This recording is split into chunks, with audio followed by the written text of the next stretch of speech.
नमस्कार दोस्तों, मैं राजेश चौहान एक बार फिर से आपके सामने उपस्थित हूं रहस्य, रोमांच और मनोरंजन से भरपूर कहानियों की पोटली में से एक और रोचक कहानी के साथ आपका हार्दिक स्वागत है मेरे YouTube चैनल राजेश क्लासेस में। ये कहानी खरगोशों की एक झुंड की है जो हमेशा डर के साए में जीते हैं, लेकिन एक रोज एक ऐसी विचित्र घटना घटी जिसे देखकर उनमें भी अपने डर से लड़ने का जज्बा पैदा हो गया। वो विचित्र घटना क्या थी ये तो हम कहानी में आगे जानेंगे ही, लेकिन कहानी शुरू करने से पहले आपसे एक अनुरोध है। अगर आप चैनल पर नए हैं और बुद्धि, ज्ञान, जानकारी के मामले में हमेशा दूसरों से 2 कदम आगे रहना चाहते हैं तो चैनल को सब्सक्राइब करके रख लें, क्योंकि इस कहानी के माध्यम से आज आपको एक लाइफ चेंजिंग सीख तो मिलेगी ही, साथ ही साथ आप बेस्ट इंग्लिश नॉलेज भी पाने वाले हैं, जो कि इंग्लिश के मामले में भी आपको दूसरों से बिल्कुल अलग बनाएगा। कहानी के दौरान हम ग्रामर, टेंस, वोकैबुलरी, प्रोनाउंसिएशन आदि को बहुत ही आसान भाषा में कवर करते जाएंगे। यकीन मानिए आपको सब कुछ बड़ी ही आसानी से समझ में आता चला जाएगा। तो देर किस बात की, चलिए आज की इस बेहद रोचक कहानी को शुरू करते हैं। तो आज की कहानी का शीर्षक है a new point of view, एक नया दृष्टिकोण। पॉइंट ऑफ व्यू मतलब होता है दृष्टिकोण।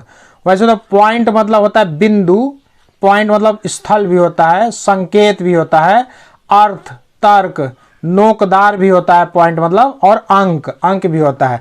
इसका मतलब इतना सारा चीज होता है, सबके अर्थ अलग अलग होते हैं। जैसे बिंदु होता ही है स्थल, जैसे नरीमन पॉइंट एक मुंबई में एक स्थल है। कोई संकेत करता है ना, तो जो अपने फिंगर से पॉइंट करता है यानी कि अपनी उंगलियों से संकेत करता है, उधर इशारा करता है। अर्थ, तर्क भी होता है। तर्क जैसे नहीं बोलता है तुम्हारी बात में पॉइंट है, मतलब तर्क है। और पॉइंट मतलब नोकदार तो होता ही है, किसी भी अस्त्र औजार का जो नोक होता है उसको पॉइंट बोलते हैं। और अंक, जो पॉइंट मिलते हैं ना, कितने पॉइंट आपने गेन किए, कितने पॉइंट नहीं मिले, तो उसको अंक, तो पॉइंट का इतना सारा मतलब होता है। और इसी तरह व्यू मतलब भी होता है देखना, नजर आना, दर्शन, नजारा, दृश्य, जांच करना भी होता है व्यू मतलब ना। तो ये सब मिला के, दोनों को मिला के कंबाइन रूप से दृष्टिकोण बोलते हैं, मतलब देखने का नजरिया, देखने का नया तरीका। इसका ये हेडिंग हुआ। There was a colony of hares in a forest. Forest मतलब होता है वन, जंगल। एक जंगल में खरगोशों का एक बस्ती था। हेयर मतलब होता है खरगोश। वैसे तो रैबिट मतलब भी खरगोश होता है, लेकिन हेयर्स मतलब भी खरगोश होता है। ये प्लूरल नंबर में है ना, यस जुड़ा हुआ है। तो खरगोशों की कॉलोनी थी, बस्ती थी। कॉलोनी मतलब होता है बस्ती। कॉलोनी मतलब उपनिवेश भी होता है ना, आबादी। जैसे अंग्रेज हमारे यहाँ कॉलोनी बसाए थे, उपनिवेश बसाए थे, तो हम कॉलोनियल एज में रहते थे, औपनिवेशिक काल में, ठीक ना। तो कॉलोनी मतलब बस्ती भी होता है और उपनिवेश भी होता है। तो एक जंगल में खरगोशों की एक बस्ती थी। देयर इंट्रोडक्टिव वर्ड है, इसका अनुवाद नहीं करेंगे। एवरी डे, प्रत्येक दिन, hunters would come there and hunt down a few hairs.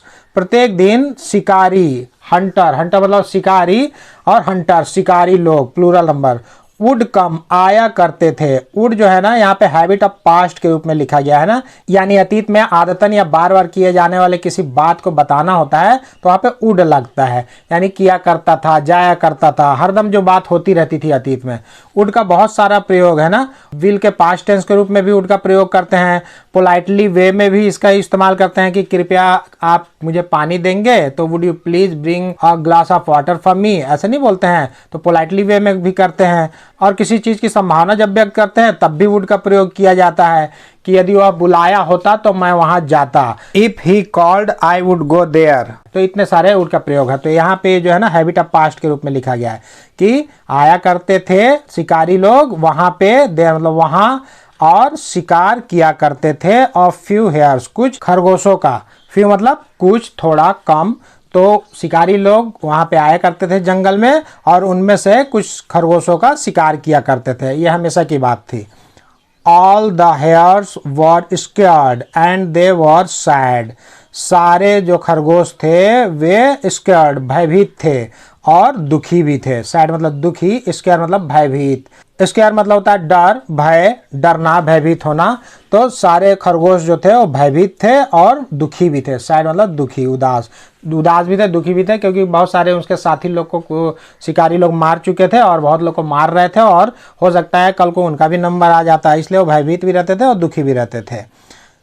One day, एक दिन, the chief of the hare said, जो खरगोशों का मुखिया था वह कहा, सैड से का सैड हुआ, बोला। चीफ, चीफ मतलब होता है मुखिया, अध्यक्ष, प्रधान, सरदार, ये होता है ना। तो खरगोशों का सरदार बोला, we can not live like this in fear every day. तो खरगोशों का मुखिया बोलता है कि हम, वी मतलब होता है हम, प्रत्येक दिन, हर दिन डर में, इन फियर, डर में, लाइक दिस, इस तरह नहीं जी सकते। कैन नॉट लाइव, नहीं जी सकते। लाइव, लाइव मतलब होता है जीना, रहना, बिताना, जीवित रहना। लाइव मतलब सीधा प्रसारण भी होता है ना, जो टीवी में लाइव टेलीकास्ट देखते हैं तो उसको भी सीधा प्रसारण बोलते हैं, लेकिन यहाँ लाइव मतलब जीना, हम नहीं जी सकते। लाइक, लाइक मतलब चाहना भी होता है, पसंद करना भी होता है। लाइक मतलब की तरह, की प्रकार, इस प्रकार, इस तरह ही होता है ना, इसका मतलब ये भी होता है। कैन नॉट मतलब नहीं सकते, तो हम इस तरह नहीं जी सकते। यहाँ पे ई जो है लगा हुआ है ना, इसकी वजह से जो आई है ना उसको आई ही उच्चारित कर रहे हैं। यहाँ पे भी ई की वजह से इस आई को आई ही उच्चारित कर रहे हैं, क्योंकि ये नियम आपको पता है ना कि जब भी किसी वर्ड का अंतिम अक्षर, अंतिम लेटर ई है तो उसके पहले जो लगा हुआ वाउल्स है ना, वाउल साउंड, वो वही उच्चारण होगा जो इंग्लिश अल्फ़ाबेट में ओरिजिनली हुआ करता था। वहाँ पे आई को आई पढ़ते थे, तो यहाँ भी आई को आई ही पढ़ रहा है, ठीक ना। Let us go together and jump into the lake one by one. फिर वो बोला उदास होके, लेट्स टुगेदर, आओ हम एक साथ जाते हैं। टुगेदर, टुगेदर मतलब होता है एक साथ। गो, गो मतलब जाना, एक साथ जाते हैं। लेट जो है ना, ये अनुमति प्रदान करने के लिए ये शब्द का इस्तेमाल किया जाता है, जैसे होने देना, जाने देना, करने देना। आओ, चलो, खाओ, पियो, जाओ, चलते हैं, जाते हैं, करते हैं, ये जब शब्द हम बोलते हैं ना तो उसके लिए अंग्रेजी में लेट शब्द का प्रयोग किया जाता है। तो ये जो ना लेट्स जो है ना, लेट अस का कॉन्ट्रैक्शन फॉर्म है। अस मतलब हमें, आओ हम एक साथ जाते हैं और जंप कूदते हैं, इनटू में, द लेक झील में, वन बाय वन मतलब होता है एक एक करके, वन बाय वन मतलब एक एक करके। आओ हम सब एक साथ जाते हैं और एक एक करके झील में कूदते हैं, वह बोल रहा है। कूद कर मतलब अपनी जान दे देते हैं, उसका सरदार बोला, मुखिया बोला। द हेयर्स फ्लॉक्ड टुगेदर, फिर जो खरगोश लोग थे वो झुंड बनाए एक साथ। टुगेदर मतलब एक साथ। फ्लॉक, फ्लॉक मतलब होता है झुंड, भीड़, पशुओं का समूह, एकत्र होना, ये होता है ना फ्लॉक मतलब। तो एक साथ उन्होंने झुंड बनाया, वो जितने भी खरगोश थे वो, एंड और होप्ड टुवार्ड्स द लेक, और कूदते हुए जाने लगे, टुवार्ड्स की ओर, टुवार्ड्स मतलब की ओर, की तरफ, द लेक झील, झील की तरफ वह कूदते हुए जाने लगे। होप मतलब होता है कूदना, फुदकना, डांकना, छलांग मारना, तो छलांग मारते हुए वो झील की तरफ जाने लगे। It was a moonlit night and the frogs of the lake had come out to play. यह चांदनी रात थी। मूनलिट, मूनलिट मतलब होता है चांदनी, चांदनी से भरा हुआ। नाइट, नाइट मतलब रात।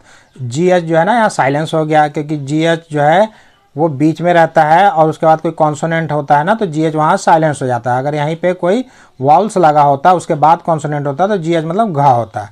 तो चांदनी रात थी और जो मेढक थे, फ्रॉग्स, मेढक प्लूरल नंबर ना, फ्रॉग मतलब मेढक होता है। फ्रॉग्स ऑफ द लेक, उस झील के मेढक थे जो, हैड कम आउट, बाहर आ चुके थे, बाहर आ गए थे, टू प्ले, खेलने के लिए, खेलने के लिए वो तालाब से, झील से बाहर आ गए थे। ये जो है ना पास्ट परफेक्ट टेंस का सेंटेंस हुआ, क्योंकि यहाँ पे हैड लगा हुआ है और कम का थर्ड फॉर्म कम ही लगा हुआ है। तो ये कंडीशन होती है पास्ट परफेक्ट टेंस में, चुका था, लिया था, दिया था, किए थे, गए थे, ये सब। तो बाहर आ चुके थे खेलने के लिए। When they saw the hares approaching, जब उन्होंने देखा खरगोशों को आते हुए, समीप आते हुए। अप्रोच, अप्रोच मतलब समीप आना होता है ना, पहुंचना, पहुंच। अप्रोच मतलब दृष्टिकोण भी होता है, लेकिन दृष्टिकोण का यहाँ मतलब नहीं निकलेगा, यहाँ मतलब निकलेगा समीप आना। समीप आते हुए कंटिन्यूअस फॉर्म में है ना, आते हुए। जब खरगोशों को पास आते हुए उन्होंने देखा, दे गॉट स्केयर्ड, वह भयभीत हो गए, वह डर गए। And jumped, into the lake, और कूद गए झील में। इनटू द लेक, इनटू मतलब होता है में, अंदर में, भीतर में, झील के अंदर वह जंप, कूद गए। तो ये गॉट है ना, वो गेट का पास्ट रूप है। गेट मतलब पाना, होना, जाना, सीखना, कमाना, जानना, पहुंचना, बहुत सारे इसके अर्थ निकलते हैं। तो डर गए और कूद गए झील में। तो एक चीज़ और मैं बताना भूल गया, इस चीज़ पर ध्यान दीजिए आप ना। हमने एक नियम पढ़ा था कि जब भी जी के बाद ई आई वाई जब लगता है तो उसको ज उच्चारित किया जाता है, ग नहीं ना। जी जो है ना वो ज उच्चारित होता है, ग नहीं। लेकिन यहाँ पे जो है ना जी के बाद जब ई लगा है उसके बाद भी हम इसको ग उच्चारित कर रहे हैं ना, टुगेदर। तो ये बहुत जगह अपवाद होता है, लेकिन जो नियम है, नियम यही कहता है कि जी के बाद जब ई आई वाई लगता है ना तो वो ज उच्चारित होता है। बहुत कम जगहों पे जी के बाद ई लगने के बाद भी उसे ग ही उच्चारित करते हैं।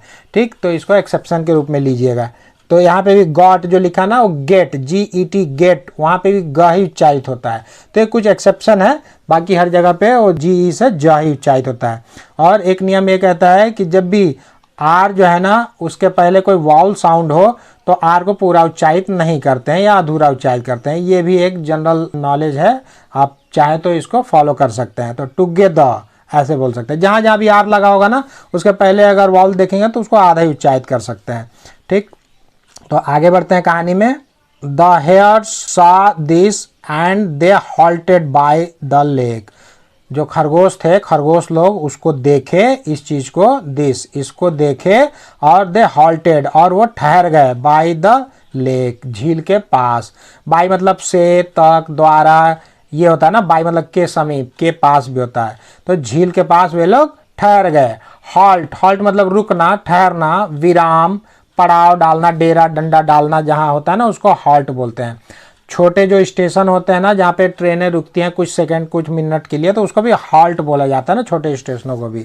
तो इतना सारा मतलब इसका निकलता है। तो ये लोग वहाँ पे ठहर गए, उसको देखे कूदते हुए और ठहर गए। The chief of the hare said, जो मुखिया था उन खरगोशों का मुखिया, वह कहा, वह बोला, फ्रेंड्स, मित्रों, did you see how the frogs got scared of us. क्या तुमने देखा, क्या तुम सबने देखा। डिड जो है ना ये हेल्पिंग वर्ब है किसका, पास्ट इंडेफिनिट टेंस का। लेकिन पास्ट इंडेफिनिट टेंस के इंट्रोगेटिव सेंटेंस में डिड जो है ना सबसे शुरू में लग जाता है। क्वेश्चन मार्क वाला कोई सेंटेंस बनाना है तो डिड सबसे शुरू में लग जाता है। ठीक, तो इसका मतलब हो जाता है क्या, क्या तुमने देखा, डिड यू सी, कि कैसे, हाउ मतलब कैसे, the frogs got scared of us, हमसे जो मेढक लोग थे वो गॉट स्केयर्ड, भयभीत हो गए। आप लोगों ने देखा कि कैसे ये जो मेढक थे हमको देखकर भयभीत हो गए, डर गए। सिमिलरली, इसी प्रकार, सिमिलरली मतलब होता है इसी प्रकार, उसी प्रकार, समान, एक जैसा, एक समान होता है ना सिमिलरली। तो इसी प्रकार we are scared of the hunters, हम लोग, वी आर हम लोग भी भयभीत हैं, आर आर मतलब हैं, ऑफ द हंटर्स शिकारियों से। इसी प्रकार हम लोग भी शिकारियों से भयभीत हैं। जिस तरह से ये हमको देख के भयभीत हैं उस तरह से हम लोग भी शिकारियों को देख के भयभीत हैं। Our suffering seems less when we see how scared these frogs are. वो बोल रहे हैं कि हमारे सफरिंग, सफरिंग मतलब होता है दुख, कष्ट, पीड़ा, तकलीफ। तो हमारे दुख सीम्स लेस प्रतीत होते हैं, लगते हैं। सीम मतलब लगना, प्रतीत होना, कम, लेस मतलब होता है कम, कमतर, अपेक्षाकृत कम, किसी की अपेक्षा में कम जो होता है ना उसको लेस बोला जाता है। तो हमारे दुख कम प्रतीत होते हैं, कम लगते हैं। जब, व्हेन मतलब जब, वी सी हम देखते हैं, हाउ स्केयर्ड कितने भयभीत हैं, दीज फ्रॉग्स आर ये मेढक, ये मेढक लोग भी, दीज, दीज मतलब ये होता है ना, दोज मतलब वो लोग, दीज मतलब ये लोग, प्लूरल नंबर में दिस का दीज हुआ है। तो ये मेढक लोग जो है ये कितने डरे हुए हैं। हाउ, हाउ मतलब कैसे, हाउ मतलब कितना भी होता है ना। तो कितने भयभीत हैं, डरे हुए हैं, ये देखकर हमारा जो पीड़ा था, कष्ट था, वो कम प्रतीत होता है, कम लगता है। लेट्स गो बैक, आओ वापस चलें। लेट्स गो बैक, आओ वापस चलें, वापस घर चलते हैं। The hairs went back home, फिर जो खरगोश लोग थे वे वेंट बैक चले गए, होम घर, वापस घर चले गए। तो इस प्रकार वह एक नए जीने के नजरिए के साथ वापस अपने घर चले गए। तो इस कहानी से हमें यह शिक्षा मिलती है कि डर एक सामान्य भावना है जो किसी भी जीव के जीवन का हिस्सा है। हालांकि हम अपने डर और मुश्किलों को दूसरे के नजरिए से देखते हैं तो हमें यह एहसास होता है कि हम अकेले नहीं हैं जो भयभीत होते हैं। दूसरों के अनुभवों को समझने से हमारे अपने डर और दुख छोटे लग सकते हैं। डर का सामना करने का एक सबसे बेहतरीन तरीका है खुद को दूसरों की स्थिति में रखकर देखना और उससे सीखना कि क्या करना है और क्या नहीं करना है। डर हर किसी के जीवन में होता है, लेकिन इससे डरने के बजाय अगर आप अपने डर को समझदारी से इस्तेमाल करना सीख जाएंगे तो आपको अपार सफलता प्राप्त करने से दुनिया की कोई ताकत नहीं रोक सकती। इसे कमजोरी नहीं हथियार बनाइए, फिर देखिए आपके जीवन में कैसे चमत्कार होता है। उम्मीद है ये कहानी आपको पसंद आई होगी। तो इस वीडियो में आज के लिए बस इतना ही। यदि आज का लेसन आपके जीवन में जरा सा भी वैल्यू ऐड किया होगा तो कृपया वीडियो को लाइक करें, चैनल को सब्सक्राइब करें और बेल आइकन को प्रेस करके ऑल पर सेट कर लें, ताकि मैं जब भी इस तरह कोई वीडियो अपलोड करूं तो उसका नोटिफिकेशन सबसे पहले आपको मिल सके। तो बहुत जल्द मिलते हैं एक और मजेदार और ज्ञानवर्धक वीडियो के साथ। तब तक के लिए आप लोग अपना ध्यान रखें, खुश रहें, मस्त रहें, स्वस्थ रहें एंड कीप लर्निंग। नमस्कार।